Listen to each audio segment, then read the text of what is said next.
ಸಹಜವಾಗಿ ನಿಮ್ಗೂ ಗೊತ್ತಿದೆ, ಎಲ್ಲಾ ಕರ್ನಾಟಕ ಸೇರಿದಂತೆ ಎಲ್ಲಾ ರಾಜ್ಯಗಳಲ್ಲಿ, ವಿಶೇಷವಾಗಿ ಭಾರತದಲ್ಲಿ ಇದೊಂದು ಚಾಳಿನೋ ಉಚ್ಚಾಟನೋ ಒಂದ್ ರೀತಿ ದಂಧೆ, ಈ ರೀತಿಯ ಅಭಾವ ಆದಾಗ ಅದನ್ನ ಸ್ಟೋರೇಜ್ ಮಾಡ್ಕೊಂಡು ಡಿಮ್ಯಾಂಡ್ ಕ್ರಿಯೇಟ್ ಮಾಡ್ತಾರೆ, ಕೃತಕ ಅಭಾವ ಸೃಷ್ಟಿ ಮಾಡಿ ಡೀಲರ್ಗಳು ಅಥವಾ ಒಂದು ಬಿಸ್ನೆಸ್ ಮಾಡ್ಕೊಂಡು. ಸೊ ಜನರಿಗೆ ಉಪಯೋಗ ಆಗ್ಬೇಕು ಅನ್ನೋ ಮನಸ್ಥಿತಿಯಿಂದ ದೇಶ ಸಂಕಷ್ಟದಲ್ಲಿದೆ, ಎಮರ್ಜೆನ್ಸಿಯಲ್ಲಿದೆ, ಜನ ನಾವು ಕಳೆದ 5 ದಿನದಿಂದ ನೋಡ್ತಾ ಇದ್ವಿ, ಹೋಟೆಲ್ಸ್ ಬಂದಾಗಿದೆ, ಕಾಫಿ ಇಲ್ಲ, ಟೀ ಇಲ್ಲ, ತಿಂಡಿ ಇಲ್ಲ, ಅನ್ನಕ್ಕೂ ಕೂಡ ಪರದಾಡುವಂತ ಪರಿಸ್ಥಿತಿ ನಿರ್ಮಾಣ ಆಗಿದೆ. ಇದನ್ನ ಎನ್ಕ್ಯಾಶ್ ಮಾಡ್ಕೊಳ್ತಾರೆ ಇಂಡಿಯಾದಲ್ಲಿ, ಕೆಲವೊಂದು ಈ ದಂಧೆ ನಡೆಸ್ತಾರೆ ಇದನ್ನ. ಸೊ ಅದೊಂದು ನೋಡ್ಬೋಣ ಆಗಿದ್ರೆ, ಅಂದ್ರೆ ಯಾಕೆ ಬರೀ ಭಾರತ ಅಲ್ಲ ಇಡೀ ದೇಶದಲ್ಲಿ ಪ್ರಾಬ್ಲಮ್ ಆಗಿದೆ ಅಂತ. ನೋಡಿ, ಸಿಲಿಂಡರ್ ಅಕ್ರಮ ಸ್ಟಾಕ್ ಮಾಡ್ಕೊಂಡಿದ್ದಾರೆ, ಬಹಳ ಹುಷಾರಾಗಿರ್ಬೇಕು. ಈಗ ಒಂದು ಸಿಲಿಂಡರ್ಗೆ ಹೆಚ್ಚು ಕಡಿಮೆ 3,000ದಿಂದ 5,000 ರೂಪಾಯಿಗೆಲ್ಲ ಸೇಲ್ ಮಾಡ್ತಾ ಇದ್ದಾರಂತೆ.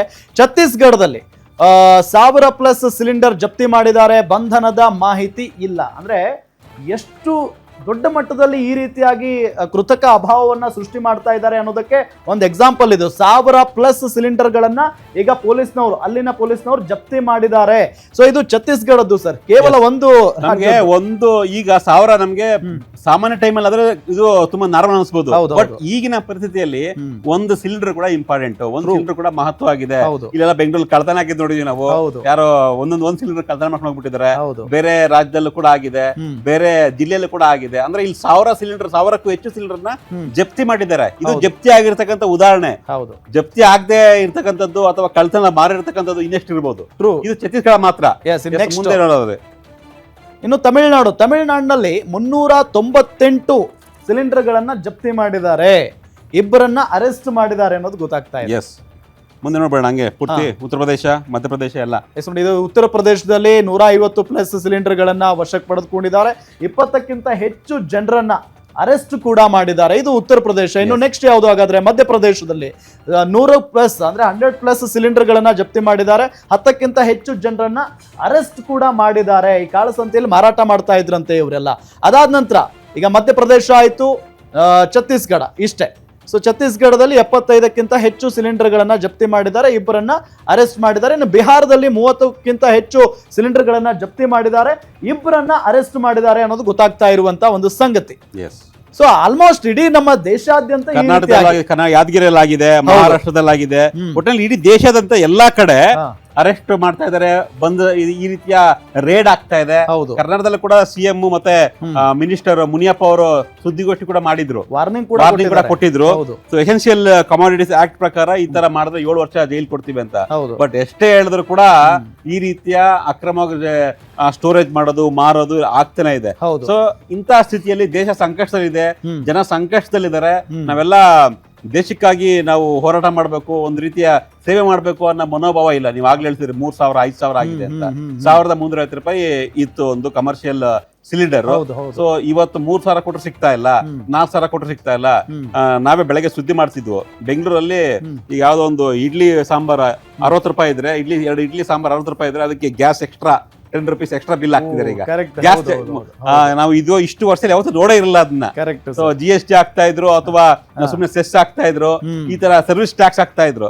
ಬಟ್ ಗ್ಯಾಸ್ ಚಾರ್ಜ್ ಎಕ್ಸ್ಟ್ರಾ ಅನ್ಬಿಟ್ಟು ಫಸ್ಟ್ ಟೈಮ್ ಬಿಲ್ ಈ ತರ ನೋಡ್ತಿರೋದು ನಾವು. ಒಂದು ಟೀ ಕಾಫಿ ಬೆಲೆನೂ ಜಾಸ್ತಿ ಮಾಡಿ, ಹೌದು, 15 ರೂಪಾಯಿ 20 ರೂಪಾಯಿ ಆಯ್ತು, ಒಂದು 30 ರೂಪಾಯಿ ಆಗಿದೆ ಟೀ ಕಾಫಿ, ಬಿಕಾಸ್ ಆಫ್ ಗ್ಯಾಸ್ಗೆ ನಾವು ಜಾಸ್ತಿ ತಗೊಳ್ತಾ ಇದೀವಿ ಅಂತ. ಸೊ ಈ ರೀತಿಯ ಕಳ್ಳಾಟಗಳು, ದಂಧೆ ಮಾಡ್ಕೊಂಡ್ಬಿಟ್ಟಿದ್ದಾರೆ. ಸೊ ಈ ದಂಧೆಯನ್ನ ಕಡಿವಾಣ ಹಾಕುವಂತ ಜವಾಬ್ದಾರಿ ಆಯಾ ರಾಜ್ಯಗಳಿಗೆ ಇರುತ್ತೆ. ನಾವು ಸುಮ್ನೆ ಸಹಜವಾಗಿ ಬಿಜೆಪಿ ಅವರು ಏನಪ್ಪಾ ಅಂದ್ರೆ ಕಾಂಗ್ರೆಸ್ ಮೇಲೆ ಆರೋಪ ಮಾಡ್ತಾರೆ.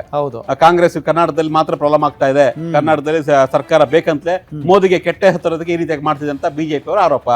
ಸೊ ಕಾಂಗ್ರೆಸ್ ಹೇಳ್ತಾರೆ, ಎಲ್ಲಾ ಸಂಸದರು ಹೋಗ್ರಪ್ಪ, ಕೇಳ್ರಪ್ಪ ನೀವು ಡೆಲ್ಲಿಗೆ, ಮೋದಿ ಕೇಳಪ್ಪ, ಪೂರಿನ್ ಕೇಳ್ರಪ್ಪ ಮಿನಿಸ್ಟರ್ನ, ಯಾಕಂದ್ರೆ ಗ್ಯಾಸ್ ಸೆಂಟ್ರಲ್ ಗವರ್ಮೆಂಟ್ ಬರುತ್ತೆ, ಅವ್ರು ಕೊಡ್ಬೇಕು, ಅವ್ರು ಕೊಟ್ರೆ ನಾವು ಕೊಡ್ತೀವಿ, ಕೊಡ್ತಾನೆ ಇಲ್ಲ ಅಂತ ಈ ತರ ಬ್ಲೇಮ್ ಗೇಮ್ ಆಗ್ತಿದೆ ವಿನಃ ಈ ರೀತಿಯಾಗಿ ಲೀಕೇಜ್ ಆಗ್ತಿರ್ತಕ್ಕಂಥದ್ದು, ಪೋಲ್ ಆಗ್ತಿರ್ತಕ್ಕಂಥದ್ದು, ಕಳ್ತನವಾಗಿ ಮಾರಾಟ ಮಾಡ್ತಿರ್ತಕ್ಕಂಥದ್ದು, ಕೃತಕ ಅಭಾವನ ಸೃಷ್ಟಿ ಮಾಡಿ ಡಬಲ್ ರೇಟ್ಗೆ ನಿಮ್ಗೆ 1,500 ರೂಪಾಯಿ ಸಿಗಲ್ಲ, 4,000 ಕೊಟ್ಟ ಕೊಡ್ತಾರಂತೆ. ಅದಂಗೆ ಎಲ್ಲಿದೆ ಬಂದ್ಬಿಡುತ್ತೆ. ಈ ರೀತಿಯ ಪರಿಸ್ಥಿತಿಯನ್ನ ನಿಯಂತ್ರಣ ಮಾಡೋದು ಆಯಾ ರಾಜ್ಯ ಸರ್ಕಾರಗಳ ಜವಾಬ್ದಾರಿ, ಅವ್ರು ಮಾಡ್ಬೇಕಿತ್ತು. ಬಟ್ ಲಾಸ್ಟ್ 5 ದಿನದಲ್ಲಿ ಇದ್ದಂತಹ ಅಭಾವ ಮತ್ತು ಇವತ್ತು ಕಾಣಿಸ್ತಿಲ್ಲ ಅಂತ ರಿಪೋರ್ಟ್ಸ್ ಬರ್ತಿದೆ ಬೆಳಗ್ಗೆಯಿಂದ ಎಲ್ಲಾ ಜಿಲ್ಲೆಗಳಿಂದ ಕೂಡ. ಅಂದ್ರೆ ತುಂಬಾ ದೊಡ್ಡ ಮಟ್ಟದಲ್ಲಿ ಲಾಸ್ ಆಗ್ತಾ, ಅಂದ್ರೆ ಸಮಸ್ಯೆ ಆಗಿತ್ತು. ಇವತ್ತು ಪರವಾಗಿಲ್ಲ, ಎಲ್ಲಾ ಕಡೆ ಹೋಟೆಲ್ಸ್ ಓಪನ್ ಆಗಿದಾವೆ, ಅಟ್ಲೀಸ್ಟ್ ಒಂದು 50% ಸಾಲ್ವ್ ಆಗ್ತಾ ಇದೆ ಅನ್ನೋ ತರ ಆಶಾದಾಯಕ ಭಾವನೆ ಒಂದು ರೀತಿಯ ರಿಪೋರ್ಟ್ಸ್ ಬರ್ತಾ ಇದೆ.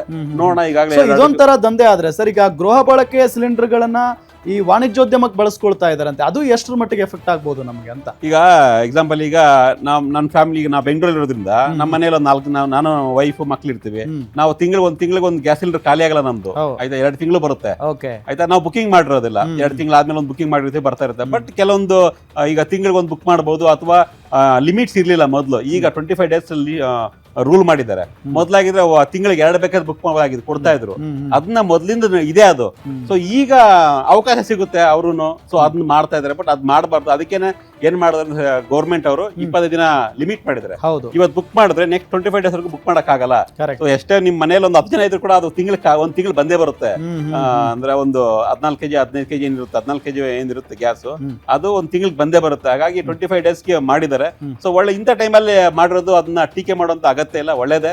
ಬಟ್ ಜನ ಇನ್ನಷ್ಟು ಬುದ್ಧಿವಂತರಾಗ್ಬೇಕಷ್ಟೇ. ಸೊ ಇಂಥ ಸ್ಥಿತಿಯಲ್ಲಿ ನಾವ್ ಯಾವ ತರ ನಾವು ದೇಶಕ್ಕೆ ಏನ್ ಮಾಡ್ಬೋದಪ್ಪ ಅಂತ ಯೋಚನೆ ಮಾಡ್ಬೇಕಾಗುತ್ತೆ. ಸರ್, ನೀವು ಹೇಳಿದಾಗೆ ಈಗ ನಾವು ಕೃತಕ ಅಭಾವ ಸೃಷ್ಟಿ ಮಾಡಿದ್ರೆ ಮುಂದಿನ ದಿನಗಳಲ್ಲಿ ನಾವೇ ಬೆಲೆ ತೆರಬೇಕಾಗುತ್ತೆ ಅನ್ನೋದು ಈಗ ಸೃಷ್ಟಿ ಆಗಿರುವಂತ ಅಭಾವದಿಂದ ತಿಳಿದುಕೊಳ್ಬೇಕಾಗಿದೆ.